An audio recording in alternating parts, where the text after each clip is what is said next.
Gozie achọtago ọgbụgbụ nke aka ya. Blessed 2022 nwoke ọma si Enugu steeti wee bịa ụwa. Odogwu jelu Kuala Lumpur, Malaysia wee mesịa wee bata n'ọdụ ọka na-agbasi mbọ ike. The sole dealer and distributor of beverages.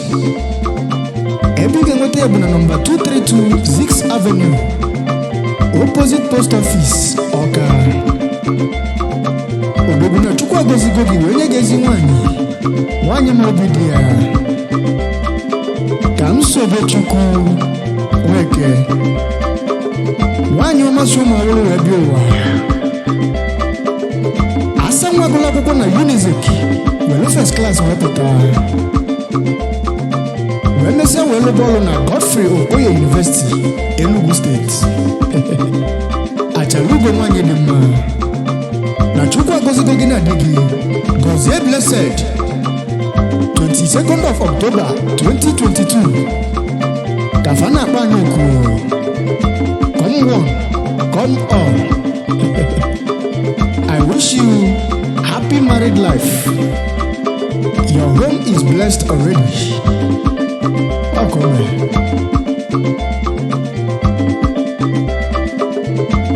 Ezokoli nyama binu.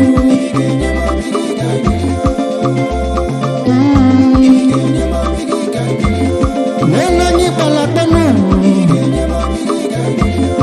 Lena nyi kokole kokonu. Omuna muna faso pia. Nayi na nayi. Omuna gina faso kopia. Biko nyama bi kaibilinu. Igo nyama bi kaibili. Igo nyama bi kaibili. Sawa. Atotali nwanyị nenu. La totali fedi mmanụ. Wenata mala naka Chukwu na.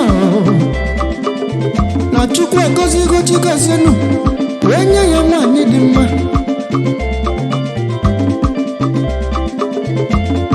Blessed 2022. Odogwu na mekene yo. Odogwu jelu Kuala Lumpur, Malaysia ka mụ na-ekwokwu ya. Owe mesie wee nọtanụ. Wee na-agbazi mbọ n'ọka. Mesie Chukwu wee gọzienu ya. Wee nye ya nwanyị dị mmanụ. Ka m sobe Chukwu nwanyị ọma.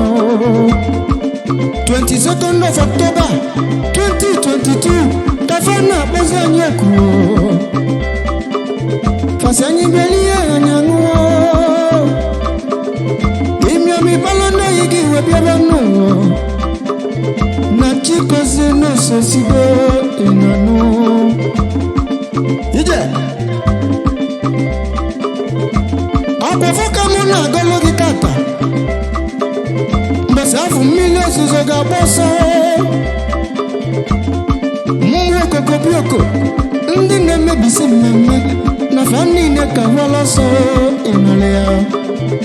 Unu ga-amụkwa ozuzu ekenu. Unu ga-amụkwa ozuzu mkpọnụ. Ma nwoke ma nwanyị oko n'oge mụọ.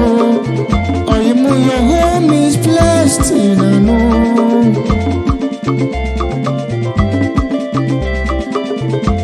Egwu na-eche mgbe enwile. Ngwa dịka mụ na-eti egwu a, Chigozie bịa gbalụ m egwu. Gị na ọmalite nwunye gị ya ịnụrụ ya. Oya selense, selense, selense, selense, selense, selense, selense, selense, selense, selense, selense, selense, selense, selense, selense. Ice.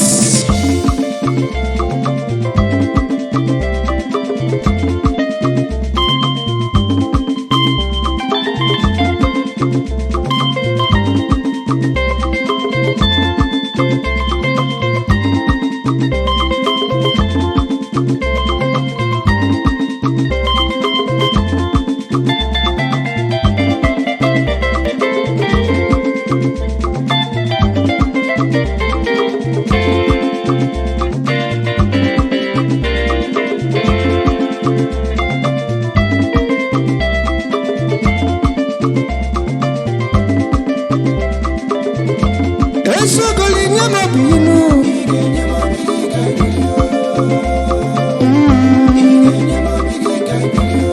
lena nyi palapanu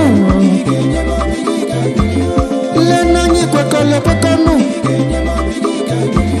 omuna muna faso wapia neina naina omuna gina faso wapia biko nyama bigi kaibilinu ada ina nyama bigi kaibili